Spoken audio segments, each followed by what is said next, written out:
복음은 모든 믿는 자에게 구원을 주시는 하나님의 능력인 줄 믿습니다. 이 복음만이 우리를 죄와 사망의 권세에서 이기게 하는 거예요. 우리 영혼 깊이 뿌리 물들고 있는 이 죄의 습성을 박살내는 것은 복음밖에 없다고 했습니다. 이 복음은 곧 예수 그리스도였죠. 자, 오늘은 세 번째 시간으로 하나님의 진노에 대해서 살펴보겠습니다. 여러분은 하나님을 어떤 분이라고 생각하십니까? 하나님 하면 흔히 사랑의 하나님, 은혜의 하나님, 긍휼의 하나님, 아무튼 좋으신 하나님을 우리는 생각해요. 물론 맞지요. 그러나 또 한편으로 하나님은 질투하시기도 하시고 또 진노하시는 하나님이신 것을 알아야 합니다. 우리는 너무 하나님을 내가 좋아하는 쪽으로만 믿으려고 해요. 아이고, 하나님께서 막 질투하시고 진노하시고, 우리 하나님은 그런 무서운 하나님이 아니잖아. 우리 하나님은 너무 좋으신 하나님, 사랑의 하나님, 그렇게만 하나님을 알려고 해요. 그런데 하나님은 때로는 아주 무서운 분이라는 걸 알아야 돼요. 하나님께서 왜 질투하시고 진노하시죠? 그것은 하나님께서 우리를 너무 사랑하시기 때문에. 우리를 너무 사랑하셔서 우리가 하나님을 떠나서 하나님보다 다른 것을 더 사랑할 때 하나님은 질투하시는 거예요. 그리고 진노하십니다. 혹 기독교를 비판하는 사람들은 사랑의 하나님이 왜 지옥을 만드셨지? 그건 하나님이 사랑의 하나님이 아니라는 증거야. 사랑과 지옥은 공존할 수가 없는 거잖아. 그렇게 말씀하시는 분들이 있죠. 지옥같이 무서운 형벌의 장소를 사랑의 하나님은 왜 만드셨을까요? 우리를 사랑하시기 때문에 그래요. 만일 지옥에 대한 두려움이라도 없다면 인간은 끝없이 악하고 무자비한 길로 갈 거예요. 이 세상이 마치 지옥이 될 거라고요. 그러니까 하나님은 너무 우리를 사랑하시기 때문에 그렇게 했으라도 막으시려는 거예요. 지옥을 만드셨으라도 인간이 그렇게 타락하고 끊임없이 무자비한 길로 가는 것을 막으시는 거예요. 여러분, 이해가 되십니까? 사랑이란 말은 덮어놓고 무조건은 사실은 아니에요. 그 사랑에는 반드시 정의가 있는 거예요. 공의가 필요한 거예요. 오늘 18절을 보면 하나님의 진노가 불의로 진리를 막는 모든 경건하지 않은 사람에게 임한다, 그렇게 말씀하셨어요. 이 말씀은 하나님의 진노가 왜 임하는지를 설명해 주는 거예요. 하나님의 진노가 이유 없이 의미 없이 임하는 것이 아니라 불의 때문에, 경건하지 않는 사람들의 그 불의함 때문에 하나님의 진노가 임한다는 거예요. 한마디로 죄 때문이라는 것입니다. 죄 때문에 하나님은 질투하시고 진노하시는 거예요. 여러분, 복음이 왜 필요하죠? 답은 하나예요. 복음이 필요한 이유는 죄가 있기 때문이에요. 죄가 없다면 복음도 필요 없는 거예요. 그러나 죄가 있기 때문에, 하나님의 진노가 있기 때문에 복음이 필요한 거예요. 하나님 두기를 싫어하는 그것이 죄악이죠. 자, 오늘 성경은 하나님을 떠난 인간의 죄의 결과가 무엇인지를 구체적으로 이야기해 주고 있습니다. 여러분, 죄라는 것은 구체적으로 무엇을 말합니까? 오늘 성경을 보면 죄는 하나님을 하나님으로 섬기지 않는 게 죄인 거예요. 받아합시다. 하나님을 하나님으로 섬기지 않는 것. 21절부터 보면 하나님을 알되 하나님을 영화롭게도 아니하며 감사하지도 아니하고 오히려 그 생각이 허망하여지며 미련한 마음이 어두워졌나니 스스로 지혜 있다 하나 어리석게 되어 썩어지지 아니하는 하나님의 영광을 썩어질 사람과 새와 짐승과 기어다니는 동물 모양의 우상으로 바꾸었느니라. 죄가 무엇입니까? 죄는 하나님을 알지만 그 하나님을 예배하지 않는 거예요. 하나님을 하나님으로 섬기지 않는 거예요. 감사하지 않는 거예요. 오히려 어리석게 되어서 하나님을 대체하는 우상을 만든다는 거예요. 그리고 그것을 따라가는 거예요. 사실 하나님은 우리 눈에는 보이지 않습니다. 사람의 시력이 아무리 좋아도 하나님은 보이지 않아요. 그런데 오늘 성경을 보면 하나님은 보이지 않지만 하나님을 알만한 것이 만물 속에 있다는 거예요. 만물, 자연 세계를 보면, 더 나아가서 우리를 보면 우리 가운데 하나님이 계신 것이 느껴지는 거예요. 만물 속에 하나님의 창조가 나타나 있는 거예요. 19절에도 보면 이는 하나님을 알만한 것이 그들 속에 보임이라. 그의 영원하신 능력과 신성이 그가 만드신 만물에 분명히 보여 알려졌나니. 여러분, 봄이 오고 여름이 오고 가을, 겨울이 이 사계절이 오는 것을 보면서 여러분 무엇을 느끼세요? 그냥 자연의 이치니까 그럴까요? 그러면 그 자연의 이치를 누가 만드셨을까요? 빅뱅 이론을 통해서 폭발에 의해서 그냥 지구가 만들어지고 그리고 이 사계절이 만들어졌을까요? 아니요. 우리는 이 자연을 보면서 창조의 섭리의 손길을 느끼는 거예요. 이제 눈이 녹고 따스한 봄이 오겠구나.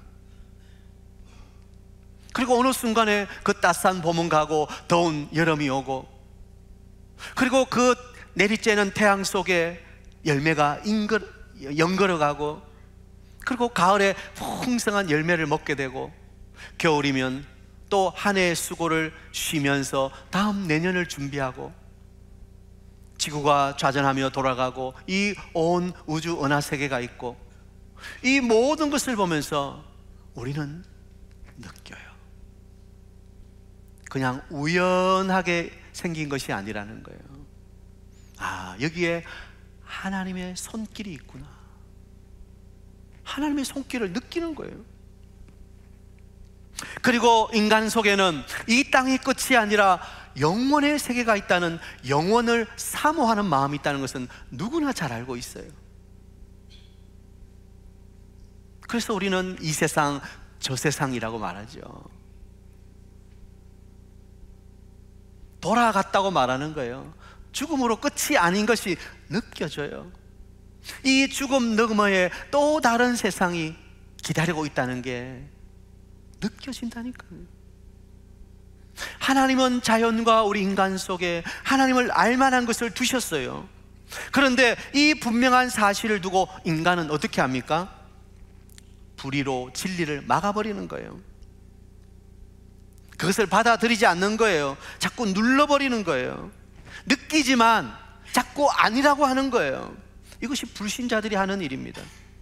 그들은 하나님에 대해서 몰라서 믿지 않는 것이 아니라 막아버리고 누르고 있는 거예요. 그럴 리가 없어. 그럴 리가 절대 아니야. 자신의 마음속에 느껴지지만 인정하지 않는 거예요. 하나님에 대한 의식을 눌러버리고 나면 하나님을 생각하지 않고 감사가 없어지고 어리석어지는 거예요. 그리고 더 나아가서는 이제 하나님이 한 다른 것을 만들기 시작하는 거예요. 그게 바로 우상인 거예요. 우리는 살아가면서 모든 어떤 섬길 만한, 붙잡을 만한, 의지할 만한 것을 만들어 갑니다. 그게 하나님이 아니면 뭐예요? 다 우상이에요. 우상이라는 것은 어떤 형상을 깎아 만들어서 그 앞에 비나이다, 비나이다 절하기 때문에 그게 우상이 아니에요. 하나님보다 더 사랑하는 것, 그게 우상이에요. 나에게 없으면 안 돼, 그것 없으면 못 살아, 그게 내 안의 우상이에요. 내게 지금 영향을 주는 것, 그게 나의 우상이에요. 그게 돈일 수도 있고 명예일 수도 있고 때로는 자녀일 수도 있고 때로는 세상의 쾌락일 수도 있습니다. 사람 속에는 뭔가 모르지만 느껴지는데 그것을 의도적으로 거부하려고 하고, 하나님이 아닌 자기가 주인 되어 살아가려고 하고, 그것도 부족하면 뭔가를 만들어서 그것을 의지하고 그것이 주는 것으로 뭔가 위로를 얻으려고 하는 그 인간의 영혼을 향한 갈망이 있다는 거예요.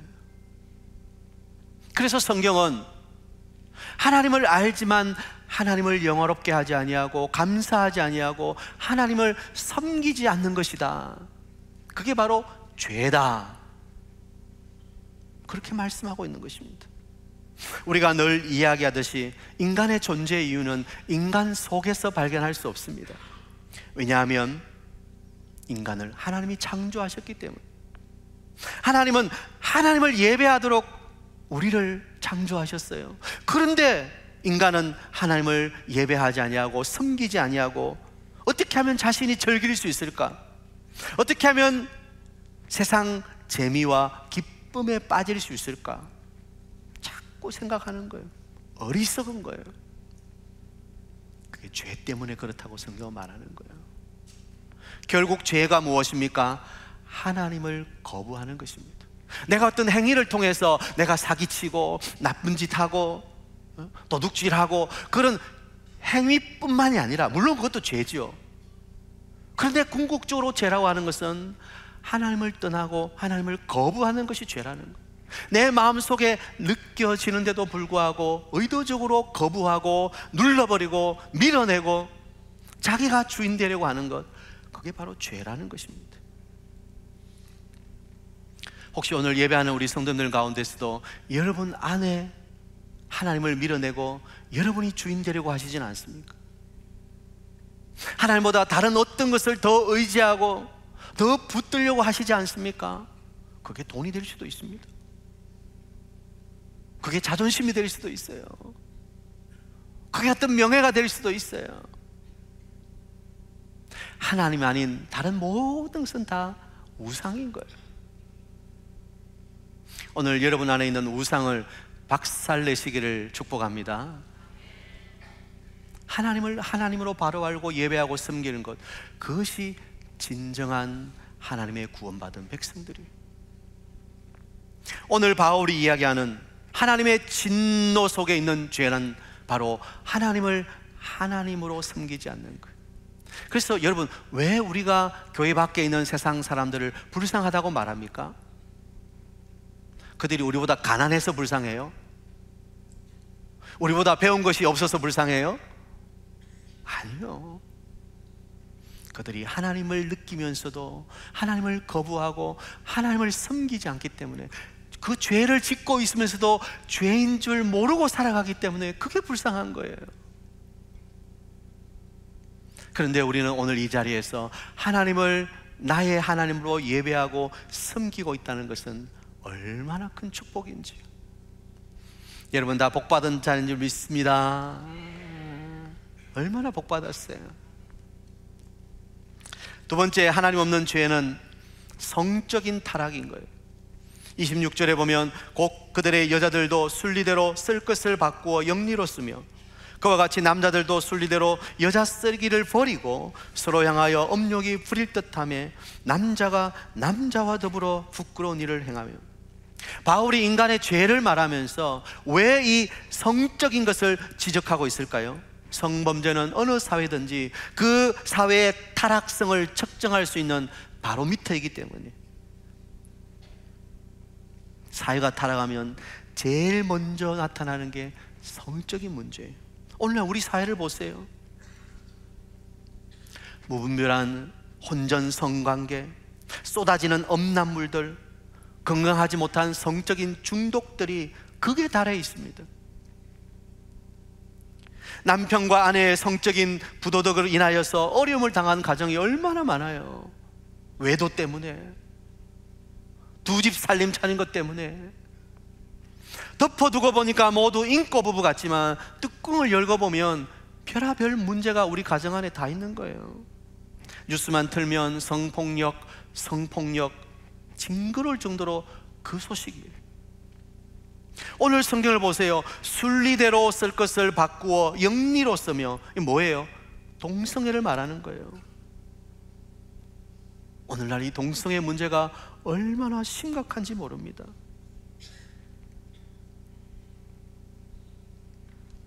뭐라 그러더라고요. 성소수자 인권을 존중해야 되고, 물론 맞는 말입니다. 사람은 사람 자체로 인권이 있고 존중받아야 마땅합니다. 그러나 분명히 말하지만 동성애는 성적 취향이 아니라 죄입니다. 우리가 그들을 불쌍히 여기고 그들을 거기서 구원해내고 그들에게 복음이 필요한 것을 전하는 것은 마땅한 것입니다. 그러나 죄는 죄라고 분명히 이야기할 수 있어야 돼요. 롯이 거하는 소돔성을 기억하시지요? 창세기 19장에 보면 그들이 눕기 전에 그 성 사람 곧 소돔 백성들이 놋소를 막론하고 원건에서 다 모여 그 집을 에워싸고 롯을 부르고 그에게 이르되 오늘 밤에 내게 온 사람들이 어디 있느냐 이끌어내라. 우리가 그들을 상관하리라. 천사들이 소돔성을 방문해서 롯이 그 천사들을 영접했는데 밤중이 되어서 소돔 사람들이 모여서는 오늘 예쁘장하게 생긴 그 남자들 너희 집에 들어왔지, 그들을 끌어내라. 우리가 그들과 상관하겠다.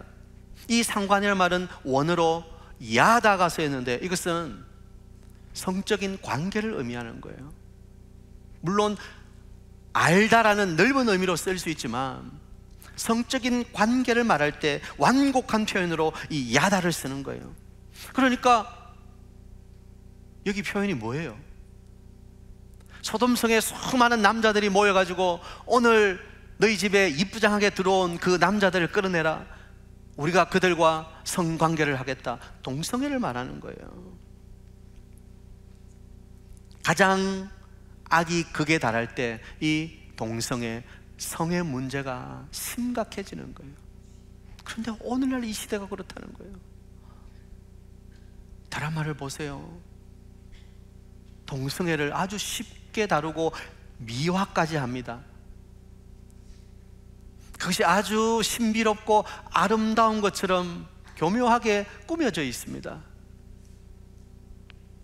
오늘날 이 성의 문제, 바로 죄 때문에 그렇습니다. 그러나 성은 하나님이 우리에게 주신 선물이었어요. 성 자체가 악하고 나쁜 게 아니었어요. 그런데 죄가 들어와서 이 성을 타락시킨 거예요. 부부 안에서의 성은 하나님이 주신 아름다운 선물이에요. 그런데 그것을 벗어나는 모든 것은 죄로부터 오는 거예요. 여러분, 하나님을 거부하고 하나님을 하나님으로 섬기지 않고 이 성적인 타락을 보면서 하나님의 진노가 임박해 있다는 것을 알아야 됩니다. 아니, 지금 하나님의 진노가 이 땅에 부어지고 있다는 거예요. 바울은 복음을 이야기하면서 갑자기 하나님의 진노에 대해서 말씀하고 있습니다. 왜 그럴까요? 중요한 이유가 있는 거예요. 자, 그것을 말씀드리기 전에, 그러면 하나님의 진노는 어떻게 나타나는가? 내버려 두신다. 내버려 두신다. 한번 받아봅시다. 내버려 두십니다. 이걸 유기라고 하죠. 유기. 여러분, 요즘 애완견 많이 키우시잖아요. 개가 밖에 버려지면 그 개를 뭐라 그래요? 유기견이라고 그러죠. 유기견. 버려졌다는 거예요. 24절에 보면 그러므로 하나님께서 그들을 마음의 정욕대로 더러움에 내버려 두사. 26절, 이 때문에 하나님께서 그들을 부끄러운 욕심에 내버려 두셨으니. 28절, 하나님께서 그들을 그 상실한 마음대로 내버려 두사. 오늘날 이 시대에 하나님께서 내버려 두신 시대예요. 인간들이 자기 정욕을 따라서 무슨 짓이든지 할 수 있는 이 시대에 바로 하나님의 진노가 나타나고 있다는 증거인 것입니다. 자식이 부모에게 들을 수 있는 가장 무서운 말이 뭡니까? 자식이 부모에게 들을 수 있는 가장 무서운 말은 부모가 이제 너는 내 아들 아니다, 이제 네하고 관계를 끊는다, 네 마음대로 살아라, 이놈의 자식 나가라. 그때 그 말이 가장 무서운 말 아닙니까? 하나님과 우리 관계도 마찬가지예요. 하나님께서 우리를 버리시는 거예요. 너는 도저히 안 되겠다, 네 마음대로 살아라. 그래서 버려지면 그게 가장 두려운 거예요. 여러분, 오늘날 이 시대 마치 하나님께서 버리신 것처럼 막 나가는 시대 아닙니까? 사람이 그칠 것이 없어요. 그렇게 불의를 저지르면서도, 악을 저지르면서도 조금도 약심의 가책 없이 질주하는 거예요. 마치 브레이크가 고장난 차처럼. 그런데 그렇게 마음대로 살면 어떻게 되죠? 결국에는 지옥불에 떨어지는 거예요.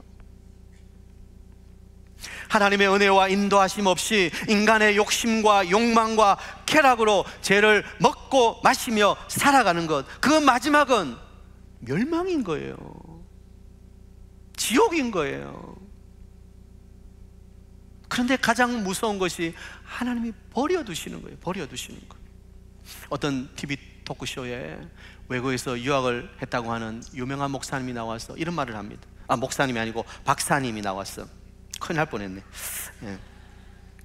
15세에서 25세까지는 성충동이 절정에 달하는 시기인데 그 10년 동안 아무 대책 없이 무조건 성관계를 갖지 말라고 막기만 하면 됩니까? 강압에 의한 강간이 아니라면 두 사람의 동의하에 성적 경험은 우리가 이래라 저래라 할 문제가 아닙니다. 그런 주장을 합니다. 여러분 어떻게 생각하세요? 들을수록 불쌍하다는 생각밖에 안 드는 거예요. 하나님의 법을 알지 못하니까 말도 안 되는 소리를 하면서도 부끄러운 줄을 모르는 거예요. 죄를 죄로 알지 못하니까 점점 죄에 더 깊이 끌려다는 거예요. 여러분, 절대 자기 마음대로 살아서는 안 됩니다. 하나님 없는 자기 충동적인 삶, 자기 정욕에 이끌리는 삶을 살아서는 안 됩니다. 우리는 철저하게 말씀 기준으로 살아가야 되는 거예요. 말씀이 우리 삶의 방향이 되어야 되는 거예요. 그런데 세상은 그렇지 않은 거예요. 자기 소견에 옳은 대로, 자기 욕심이 지향하는 대로 부지런히 움직이지만 결국 자기 욕망을 이루는 것을 위해서 살아가고 있는 거예요. 하나님 없는 삶, 마치 하나님이 버리신 것 같은 삶을 사는 삶, 하나님의 진노인 것입니다. 그리고 그 마지막은 영원한 사망이에요. 지옥 불, 형벌의 불이 기다리고 있는 거예요. 자, 다시 앞에 말씀드렸던, 그러면 바울은 왜 복음을 말하면서 하나님의 진노를 이렇게 섬뜩하게 이야기하고 있는가? 하나님의 진노를 말하는 이유는요, 하나님의 진노에서 벗어날 수 있는 길은 오직 복음밖에 없기 때문에, 이 무서운 하나님의 진노에 피난할 수 있는 유일한 피난처는 예수 그리스도 밖에 없기 때문에. 여러분, 왜 복음이 필요합니까? 왜 예수 그리스도 십자가가 필요합니까? 죄에 대한 하나님의 진노 때문이에요. 우리 모두는 다 이 하나님의 진노 때문에, 이 죄 때문에 죽어야 할 사람들이었어요. 아니, 죽었던 사람이에요. 그런데 그 십자가에 모든 하나님의 진노가 다 쏟아진 거예요.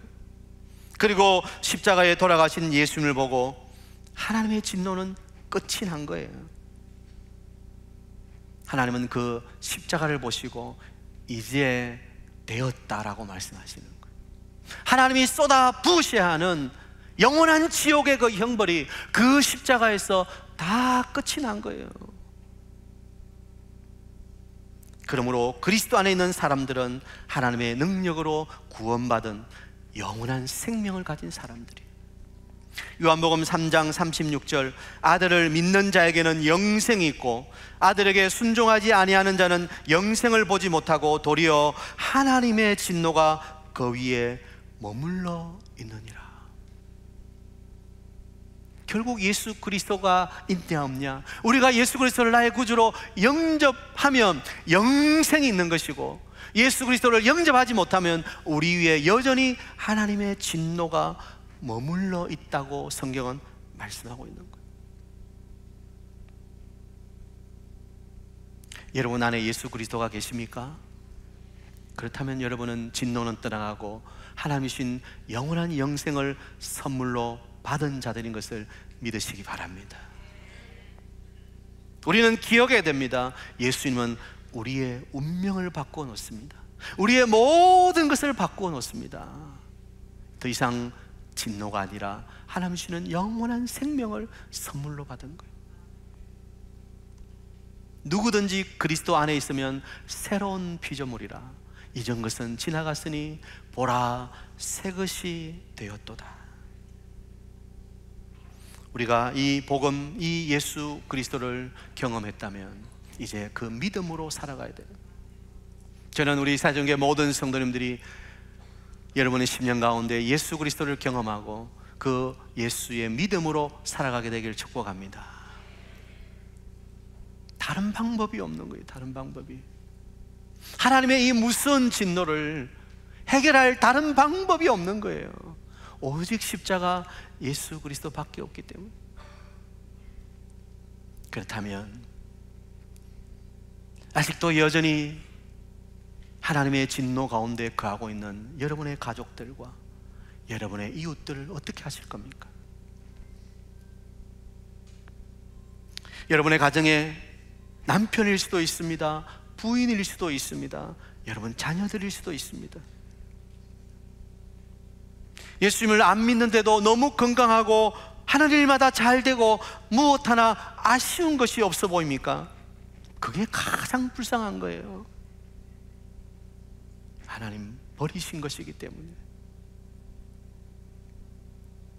하나님이 사랑하는 자는 어떻게 하든지 돌아오게 징계하시고 채찍하실 텐데 하나님이 손대지 아니하신다는 것은 그게 가장 불쌍한 거예요. 이제 그들을 위해서 기도해야 되는 거예요. 여러분 가족을 위해 기도하십시오. 하나님 아버지 제발 버려두지 마십시오. 하나님 제발 덮어두지 마십시오. 예수님을 알게 하시고 예수님을 믿게 해 주십시오. 우리의 기도가 하나님의 진노 가운데 있는 자들을 살리는 거예요. 누군가의 기도가 여러분을 살렸던 것처럼 이제 또 여러분의 기도가 누군가를 살리는 사명의 기도가 되어야 되는 거예요. 하나님의 이 무서운 진노를 피할 길은 오직 예수밖에 없습니다.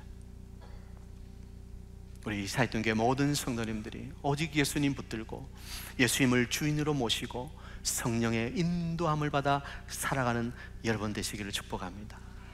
이번 한 주간도 그 십자가 바라보고 십자가 붙들고 오직 예수님 안에서 여전히 버려진 자들을 위해서 기도하며 살아가는 여러분 되시기를 축복합니다.